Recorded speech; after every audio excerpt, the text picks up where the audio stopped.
Shalom Yasharala Yahweh, the brother Malak, back with the biblical breakdown. This one is going to be the testimony of Yahawahsha HaMashiach. And what is the testimony of Yahawahsha HaMashiach? Well, it is the spirit of prophecy. The spirit of prophecy is the testimony of Yahawahsha HaMashiach. And within that testimony, Salah, you will know certain things as specifically how he looked,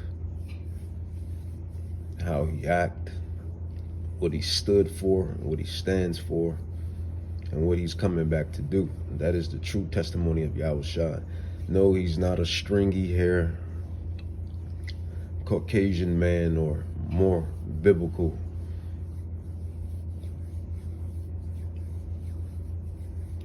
or a more biblical correction, Salak, Edomite. He's not an Edomite, nor is he any of the other nations, Moabites, Ammonites, Jebusites, Cushites,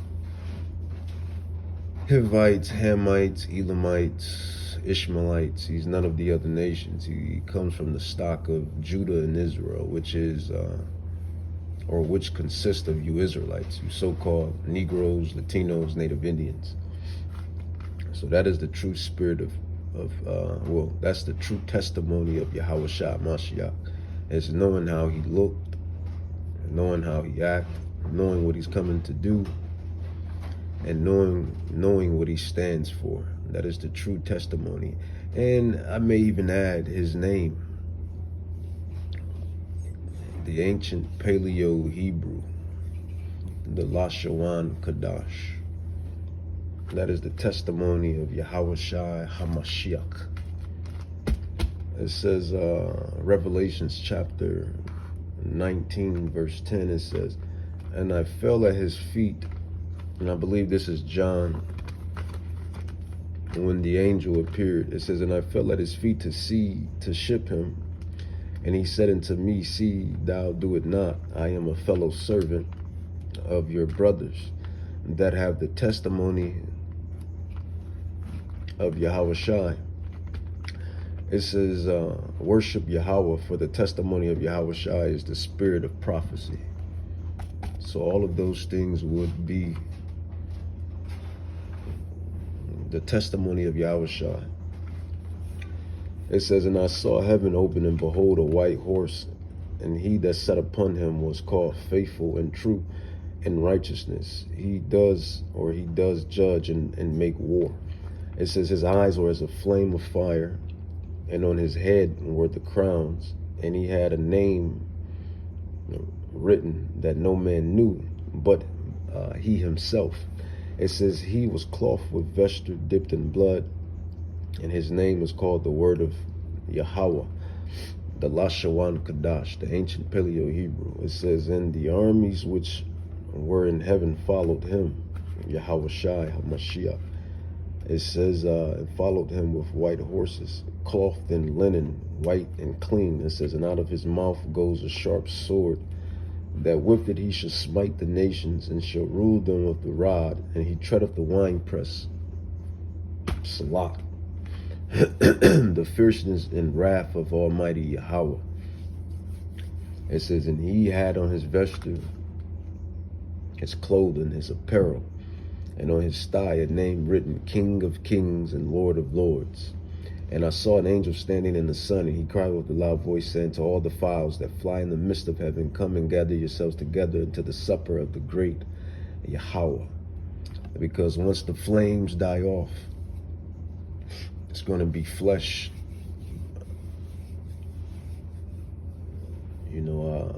I mean, me speaking as a mortal, but not just any mortal. There's going to be the remains of flesh, and the fowls are going to eat the remains after these laser chariots touch down, after these nuclear nukes touch down, which is it's all going to happen simultaneously, which is they call it Armageddon and whatnot. This is biblical prophecy. This is real life prophecy. This is what's coming down the pike.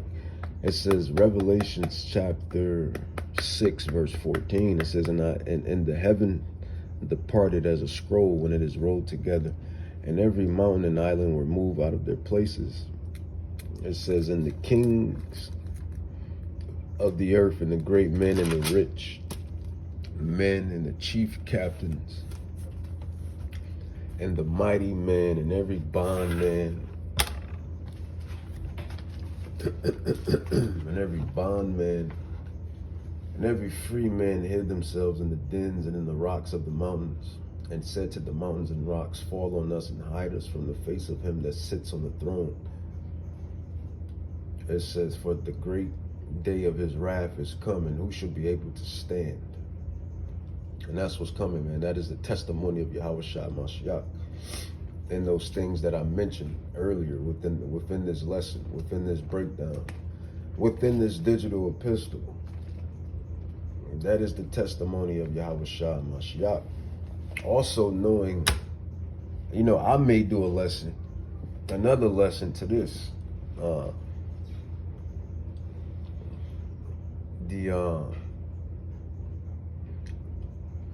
could I put it?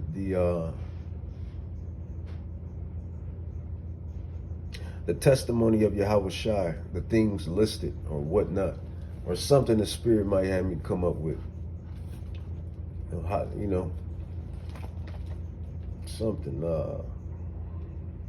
Something along those measures. But Revelations,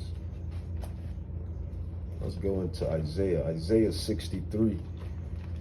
The testimony of Yahawahsha HaMashiach, a so-called black man, so-called Negro from the tribe of Judah. It says, who is this that comes from Edom with dyed garments from Bozrah? That is a capital in, I believe, Idumea. This is a capital in Idumea, Bozrah, Petra, Jordan. The true inhabitant places of the so-called Edomites, which is the Caucasians. It says, who is this that come from Edom with a dyed garment from Bozrah? This that is glorious in his apparel, traveling in the greatness of his strength. I that speak in righteousness, mighty to save. Wherefore art thou red in thy apparel? Because he's coming back to uproot these wicked individuals. That's just the truth of the matter. He's coming back to uproot the Edomites. That's the testimony of Yahawahsha Mashiach. Really, all of these things are the testimony of Yahawahsha. I really don't even have to do another lesson on it, but I can, might as well. But that is the testimony of Yahawahsha, man. All of this is the testimony of Yahawahsha. Behold, I come in the volume of the book. But it says, wherefore art thou red in thy apparel, and thy garments like him that treadeth in the wine fat? It says, I have trodden the winepress alone, and of the people there was none with me. For I will tread them in my anger, and trample them in my fury, and their blood shall be sprinkled upon my garments, and I will stain all my raiment, his clothing. For the day of vengeance is in my spirit, my heart. It says, in the year of my redeemed is coming. His redeemed is the elect. His redeemed is those that have the testimony of Yahawahsha. That's mentioned in Revelations 19:10. The elect, the election. He's only coming for the election, the elect. The elect women and the elect men. But this thing is more so about the elect men than anything, because we're going to be the governing body in the kingdom, Yahweh willing, and we be those men. And along with the rest of the nation that's going to be saved. And contrary to unpopular belief, because you have certain Israelites that don't believe this, but you got to call a spade a spade. The Gentile nations, the natural Gentiles, even to the Edomites, they're going to be in the kingdom of heaven. I said it. The Gentiles, the natural Gentiles, they're going to be in the kingdom of heaven, including the Edomites. Amos 9, 11, and 12 solidifies that. Yahweh is going to, Yahweh has basically, when you think about it or put it in perspective, Yahweh has a elect pastor of Gentiles, according to Amos 9, 11, and 12, that's going to serve the elect Israelites. He's going to, that's in Amos 9, 11, and 12, the tabernacles. He's going to bring back the tabernacles of David. And you know what, I'll grab it after this, though. But so yeah, the natural Gentiles, the natural heathens, I mean, who else is going to serve in our kingdom? So they're going to be in the kingdom. But Isaiah 63 says, verse 4, it says, "For the day of vengeance is in my spirit, and a year of my redeemer is come. And I looked, and there was none to help, and I wondered that there was none to uphold. Therefore my own arm brought salvation unto me, and my fury upheld me." But he's going to destroy the wicked of this society. He's going to destroy the wicked of this kingdom here, or those in this kingdom here. And that's including you Israelites too.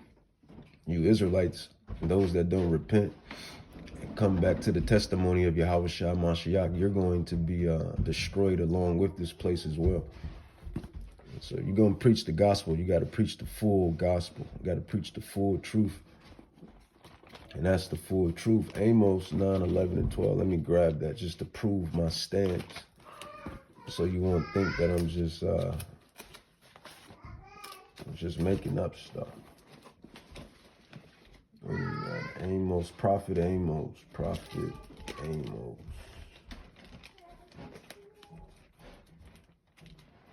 Prophet Amos.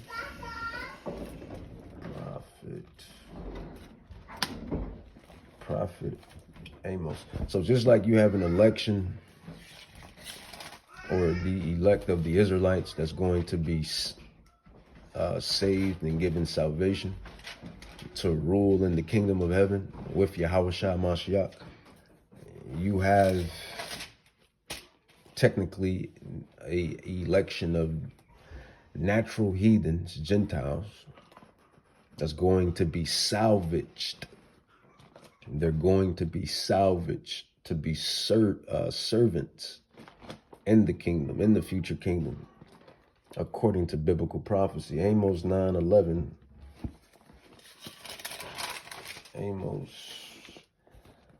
Amos 9, 11, and 12. It says, "In that day will I raise up the tabernacle of David." We know that the tabernacle of David has fallen. This is why the Israelites are where we're at, and everything is the way it is. It says, "In that day will I raise up the tabernacle of David that is fallen, and close up the breaches thereof. And I will raise up his ruins." So he's going to raise everything back up. "And I will build it as in the days of old." This is how we know that this is future prophecy. I forget the term for it. My Ak knows it, and other Ak speak of it, but it's slipping my mind. Future, what is it? Eschatology. I don't know. I don't want to butcher, but verse 12, it says that they may possess the remnant of Edom. Yeah, the Caucasians, the Edomites, the Flintstones. It says in all of the heathen. So we're going to possess all of the nations, the Gentiles, the heathens, and the kingdom of Hamashiach Yahawahsha. See, this is the testimony of Yahawahsha Mashiach. Knowing these things is the true testimony. It says that they may possess the remnant of Edom and all of the heathen. That's all of the heathens, the Ishmaelites, Ishmael, the Moabites, Moab, the Ammonites, Ammon, the Hamites, Ham, all of the nations that have taken crafty counsel against us in Psalms 83, 1-6 prophecy. All of those nations, they're going to be inside the kingdom of heaven. They're going to serve us just like we're serving them, and have been serving them since the fall of David. It says, "Behold, the days come," said the Lord, "that the plowman shall overtake the reaper." The plowman being the Israelites, and the reaper being these heathens, specifically the nation of Edom. Just to go back, it says Amos 9, 11, and 12, it says that they may possess the remnant of Edom and all of the heathen which are called by my name. So Yahweh has some heathens, some Gentiles that are called by his name. So you can technically say he has an election of Gentiles that's going to serve the election of the Israelites, when you really put the spirit to the test. But don't get it twisted. This thing is an Israelite thing and an Israelite ordeal. But that is the testimony of Yahawahsha Mashiach. He's coming to uproot this wicked kingdom and to get rid of the confusion. And let's grab Daniel. I ain't want this to be too long, but Daniel, really I'll just precept. Daniel chapter 7 goes into the testimony, further testimony of Yahawahsha, when he's going to rule the kingdom, and the fellow Israelites are going to rule with them.